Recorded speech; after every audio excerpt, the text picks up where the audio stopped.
You can have all the armor in Ephesians chapter 6, right? All the armor, the helmet, the sword, the shield, the chest plate, the belt, the shoes, all of those things.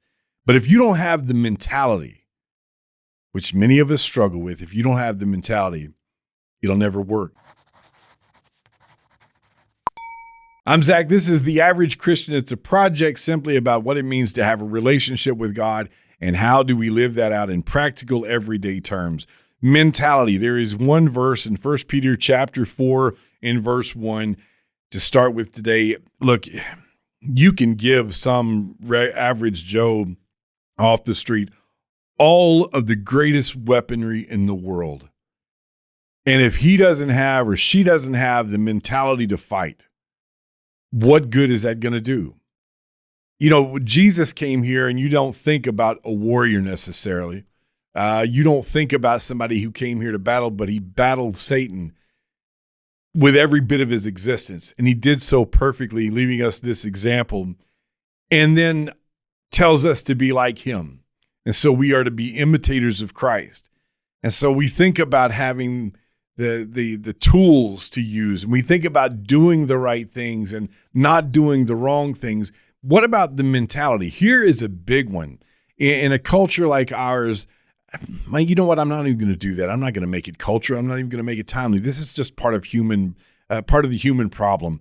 And one of them is the inability to accept and even welcome suffering, hard times, when things don't go well, when things just absolutely go wrong, when you are, as Peter is dealing with people who are suffering for their faith, for just doing the right thing, when you're like Paul, who's been thrown in prison for a second time, and he's writing 2 Timothy, and he knows he's going to die in prison, and the only thing he's guilty of is doing what's right. That's the only thing that Jesus was guilty of, and they murdered him for it.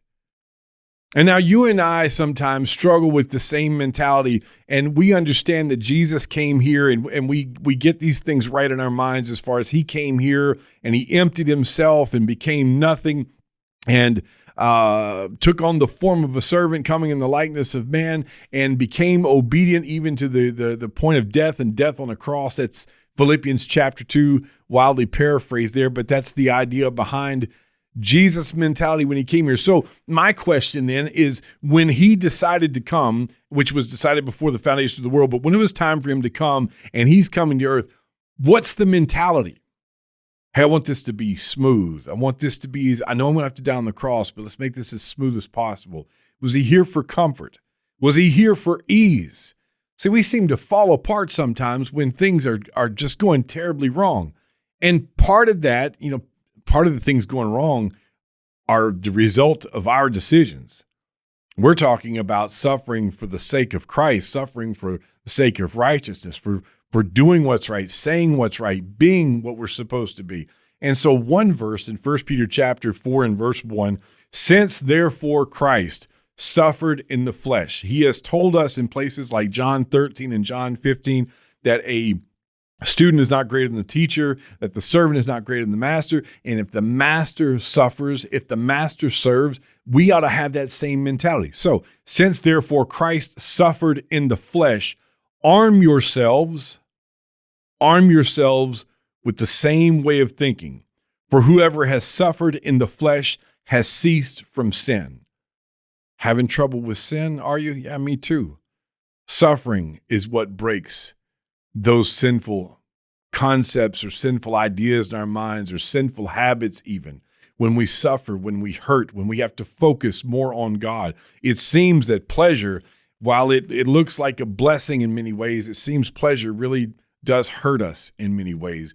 When things are going well, we seem to forget about God and we have no need for him. Yet when we suffer, we're more focused on him and more focused on a resolution. And he is saying, arm yourselves with the same type of thinking, that I am here to endure. That endurance is what gives me patience. It makes me better equipped to handle it the next time it comes around. That's James chapter 1, isn't it? And patience makes us perfect, makes us complete. It was Paul who talked about in Philippians chapter 3, I think the wording was the fellowship, that he may know the fellowship of the sufferings of Christ. What he's saying is, I welcome this. Now, nobody's like that all the time. Nobody's like, hit me again, life, hit me again, make this as hard as possible. But there is a mentality that says, okay, I'm going to learn to be thankful for the hard stuff. I'm going to learn to appreciate what this is doing in me, how this is going to develop me, the opportunity that this gives me to rise above through God, through all of this power that he has promised me. These are opportunities. And so you start to welcome that stuff because you know it makes you better. That's generally what's behind this verse. Since therefore Christ suffered in the flesh, arm yourselves with the same way of thinking, the mentality of suffering. I am here to work. I am here to serve. I am here to endure whatever. Our time is coming. God has promised Jesus is coming back for us. We will meet him in the air, go to be with him forever, and that's heaven. And we look forward to that. But while I'm here, it's about work. And sometimes that work is uncomfortable. That work is difficult. And whoever has suffered in the flesh has stopped sinning, basically. That's exactly how I want to be defined. I want to thank you for being with us today. If you're watching on YouTube and you have not already, please hit this button below and subscribe to the channel.